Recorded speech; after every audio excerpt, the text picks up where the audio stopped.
Jazzcast Pros. Hey there, my graceful grinders and totally uniquers. Welcome to another live recording of the Grace and Grind podcast. I'm your podcast host and executive coach, Dr. Pamela Brown Grinion, President and Chief Protocol Officer of Totally Unique Educational Consultants.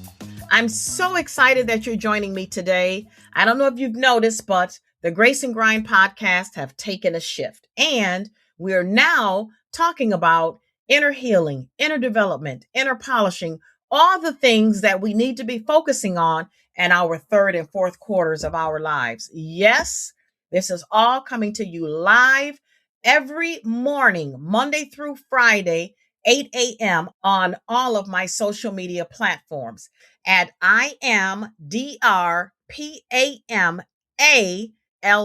That's I am Dr. Pamela. That's Facebook, Instagram, TikTok, and YouTube. Now, although we're talking about inner healing, please know that this podcast is still for educational, inspirational, and motivational purposes only.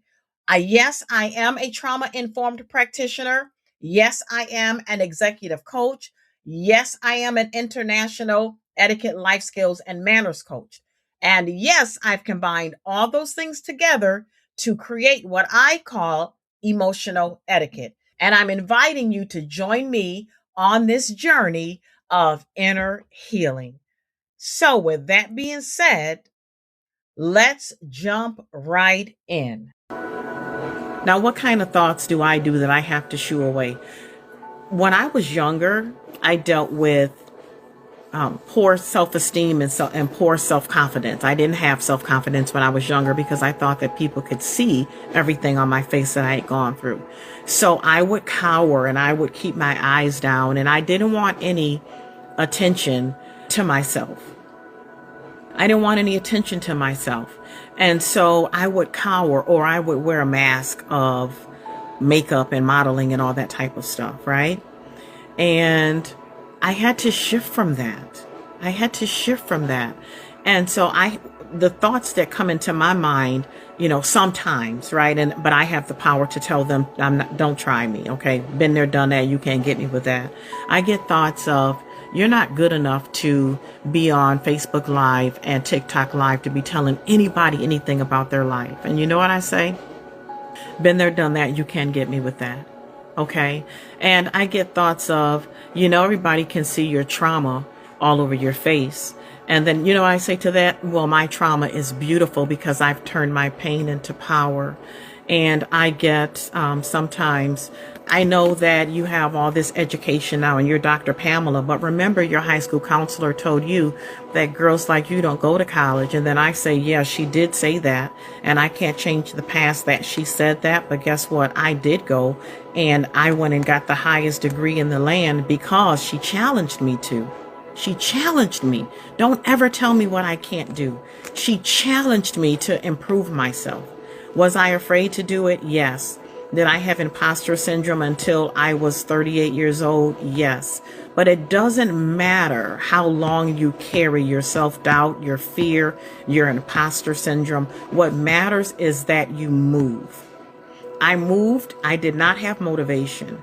I moved. I did not have courage. I moved. I questioned my faith. I moved. I was on that ledge, thinking I could never do it. I'm not good enough to do it because someone else said. But I don't allow anyone else to do that to me anymore. Why? Because I have the power to control how trauma and what people say in my experiences show up in my life. I have the power to control how it impacts me. I have the power to control how much power I give it. I have the power to control that because I have free will. And I choose to use my free will the way I choose to use it. I don't allow people to should on me. SHOULD. I don't allow people to should on me. Girl, what you should do is, you should do this. I don't allow people to tell me, if I were you, you're not. I don't allow people to shift me from my royal blue brick road. Your brick road might be yellow, but my brick road is royal blue. And when people tell you, you ought to and you should, well, maybe that's what God told them that they should do. And when you jump onto their yellow brick road and abandon your royal blue brick road, you have detoured your own passion, your purpose, and your mission. You've deterred that. You've derailed that. So I don't allow people. I was all over the place. Pam, come do this. Pam, come do that. No. If it doesn't align with my purpose and my passion, don't ask me to do it. What's my purpose and passion? My purpose and passion is to help people to have emotional etiquette, that they learn how to deal with trauma and to change their trauma behavior, their responses to their trauma, to change their mindset, to learn how to polish yourself first on the inside, and then you work on the outside, or simultaneously, right? Don't just make it nice and pretty and a great presentation on the outside, because you really can't pull it off. Well, you might be able to for a little while, because I was really good at faking the funk, right? I was really good at wearing the mask and the facade. I was really good at that. But after I finished doing that, when I went home, after you leave the runway and the applause is gone. No one's applauding when you go home and you're by yourself and you're in the stillness with just you and God, right? And sometimes you're so blocked that you can't even hear from God. Well, I'm talking about me. I don't know about you guys. You guys may have lived a life where you always heard God in your ear and in your inner spirit. Well, I've had very long periods of my life where I was so blocked from trauma and pain that I couldn't even hear from God. I couldn't hear from my girlfriends.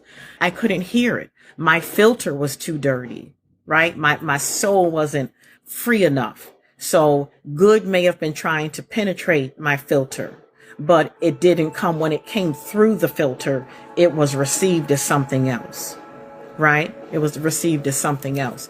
And that was internal. And once I started to work on me and to challenge myself, then I was able to hear from God, and then I was able to get direction. And just because you get direction doesn't mean that you move, because then that thing comes back of you're not good enough, right? Why should somebody listen to you? Should people listen to you just because you're Dr. Pam? Yeah. Yes. Right. And that's what I was thinking, that people should just listen to me just because, right? But that's not it. It's about impact. Why should you listen to me? Because I know what I'm talking about. And I've been there, done that. And I'm not going to tell you anything that I wasn't my first student and my first client, myself first, right?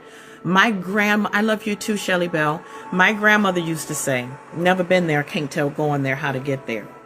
What does that mean? That means that if I haven't gone through trauma and if I haven't healed from trauma, then I shouldn't be here telling you how to heal from trauma, right? I listen to Myron Golden, and he has this thing of be, do, have, and he always says that you can't do what you haven't been. You can't do what you haven't been, right? So in other words, because I've healed from trauma, I know how to heal from trauma. I know how to help you heal from trauma, right? That's what my coaching is all about. It's trauma informed and it's grace based, right? But if I didn't go through something, I can't tell you how to get over it. It's like, because Moses made it to the promised land and part of the Red Sea, we know all about that because Moses did that. So Moses can tell, whoever wrote the story can tell us that Moses did that because that happened. Moses did that, right? So I'm the person telling you I did that. I parted my own Red Seas with the help of God, of course. Yeah, I didn't do it by myself, but I had to be very intentional. And let me just say this. This is what's coming to me now. If you feel broken, and I know a lot of women, whatever your trauma is, I don't care if you've been abused in any type of way. if you've lived through poverty and that hurt you, if you're whatever someone passed away that was really close to you, if you had a divorce, if somebody's really ill from a terminal illness, and whatever, it's all trauma, right? This is what I need to say. Whatever happened does not have to rob you of your life, right? It does not have to rob you of your life. You get to choose if, okay, I have this situation, I have this traumatic experience, like right now happening, right? I get to choose how hey, Karen, hey, Mama Karen, how you doing?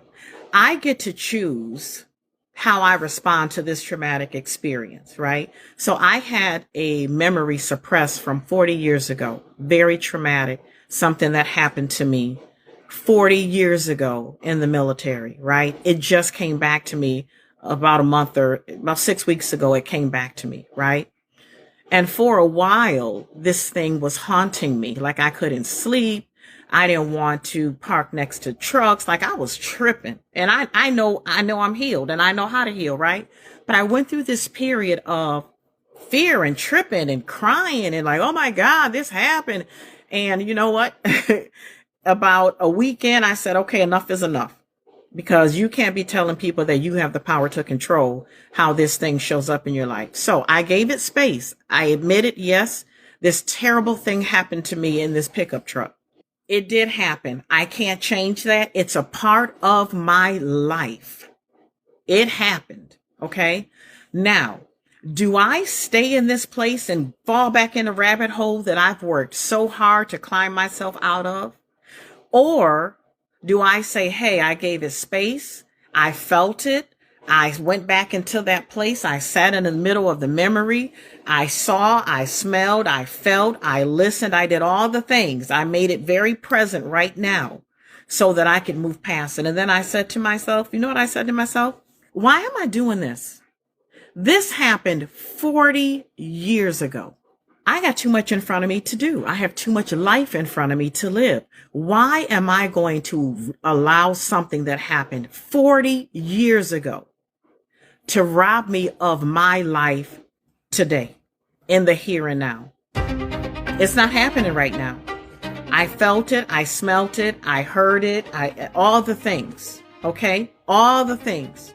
Do you know that I have not dreamed about that since I said I have the power to control how this traumatic experience shows up in my life, how much power I give it, how I respond to it, and how much impact it has? I have the power to control that. And so I did. I shifted. I reframed. I said, you know what? That happened to me, but I'm going to turn my pain into power, and I'm going to talk about it, and I'm going to help somebody else who is possibly living with trauma. Most people that I know have childhood trauma or past trauma, right? I was 17 years old. I was a kid. And I thank God that I didn't remember. I had part of a dream, but I didn't remember. I thank God that it came back at a time where I know how to maturely process it, a time where I know I have emotional etiquette. And that's important. Okay. So what I did was I reframed it, and the way I respond to trauma and situations changed. I'm a 59-year-old grown behind woman. I should not still be in the space where I'm allowing my emotions to control me, like I don't have control over my emotions. And so I made a decision, and I said, you know what? Enough is enough. And my best friend Welton said, I was going to give you one more day with that foolishness. And then I was going to remind you of who you are. Okay. Thank you so much, WD, because that's what a best friend does. A best friend gives you space and then say, okay, now enough is enough. And you got to have those kind of people in your corner, right? To say to you, okay, now what you going to do? Right? That's another one of Nana's things, that wisdom, that old wisdom. Now what you going to do? What you going to do? And then my girlfriend from the military, Tanya, used to say it too. So it just was a reminder. Now what you going to do? You've sat in it. You smelt it. You remembered it. You've listened to it. You talked to yourself about it. You gave it space. You gave it the energy. And now what's next? So I reframed and I said, I choose the impact that it has on me. And the impact is not going to be me falling into the rabbit hole. The impact is not going to be me allowing it to rob me of what I got things to do. I run a business. I'm a coach. I got to help people, right? So I didn't allow it to rob me of my right now responsibilities. Okay. I didn't allow it the power that it could have had I not been in the mature emotional space that I'm in now. I do this. Okay. And so I didn't allow it to have the power. I chose the impact and I chose my response. Right? So when I say that you have the power to control how situations in your life, how you respond to it, how much impact it has, how much power you give it, you do. And at 59, I refused. Okay. And so I know we've shifted but I guess this is how I'm spending time with you guys now. So it shifted from me spending time with myself to me spending time with you guys. And I'm so happy that you're here. I don't care if it's one person. I'm going to talk to that one person. Cousin, what you say? Yes, keep it real now. What? I like this conversation, much needed. I hope it's more to come. Absolutely. Guys, let me tell you something. I don't want to do this. Let me just be real about this. This is not what I want to do. I do not like the camera like this. Okay? This is not something that I said, you know what? I'm going to get on here and this was not that. This is, Pam, I've given you an assignment and you've done everything else is done. There isn't anything else to do. I've given you an assignment, right? Obedience is better than sacrifice, honey. I have learned that too. So this is me accepting my calling to come on here and talk to the women over 50. If you just want to do some change your life TikTok and change your life Facebook and change your life Instagram, like that's what this is. If you want stillness, that's what this is. Okay. If you want slow down and to remind yourself of who you are and to remind yourself to do something nice for you, that's what this is. Okay. To put yourself on the calendar. Okay. However your devotion time is. And I'm telling you guys, I'm restarting because I just get up and go, but I'm restarting and I'm being intentional about how I'm living my life. I did exercises. I did dancercise today because I love to dance and I hate to exercise. So one of my friends sent a video and I said, you know what? Cha-cha. I think it was the cha-cha slide. It was chair dancing. I did it in the chair. And then I said, you know what? You stand up. And I stood up and I just danced. So I spent some good time with myself and I love tea. And so I am having my tea. And I can't be on here talking about tea and not give you an etiquette tip, right? When you are sitting, your saucer stays on the table. When you are standing, you stand up with your saucer and your saucer acts as your table. That's the etiquette in that. And when you're holding your teacup, only one finger, this is a very small, you see how small that holder is. So only the handle is only one finger goes in there. And then I use this finger right here to balance. Now, sometimes I do it like this. This is how I teach my granddaughter to do it because she's not steady with the cup for balance. Okay. For balance. And it's no pinkies up. Okay. That's passe. Pinkies were only up because these handles were too small and the cups were smaller. And so there wasn't enough room for your fingers, but now there is. So pinkies down, ladies, keep your pinkies down. All right. So that is your etiquette tip for the day. I'm sitting, so my saucer will be down. When I'm drinking, my eyes, no matter what I'm drinking, my eyes is always looking at my beverage. And notice that I did not bring my head into my cup, right? I'm up, I'm posturesque, and I have my tea, and I bring my hand to my mouth. I just give myself a gentle nod so that I can come to the teacup. Right? Isn't that cute? Looking inside your teacup, okay? That's your etiquette tip for the day. All right? Now, I'm not going to be giving away all my tips for free. But anyway, I'll see you guys in the morning. And if you want to look at any products that I have now, I have some free things. You can go to my LINK and my bio, and I don't think it's on Facebook, but it is on my TikTok and Instagram. Kathy said pick a time, so we chose 8 o'clock. So invite somebody. Don't go on this journey alone, okay? Because we're going to be talking about healing from trauma and healing that little girl that's still living on the inside of the adult woman. If that's something that you think you need, just tell me. Just put a yes in the chat for me. That yes, I need to heal the little girl that's still living inside of my adult self. Be honest. I'm going to be honest. There are still some parts of her that I need to heal. So I'm going to be going on this journey with you.